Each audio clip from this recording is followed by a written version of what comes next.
Hi, in front of me is Xiaomi Mi 9 SE, and today I would like to show you how you can download and apply iOS Launcher on this Xiaomi device.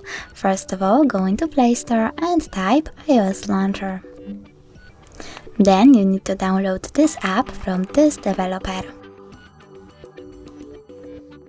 Now open it.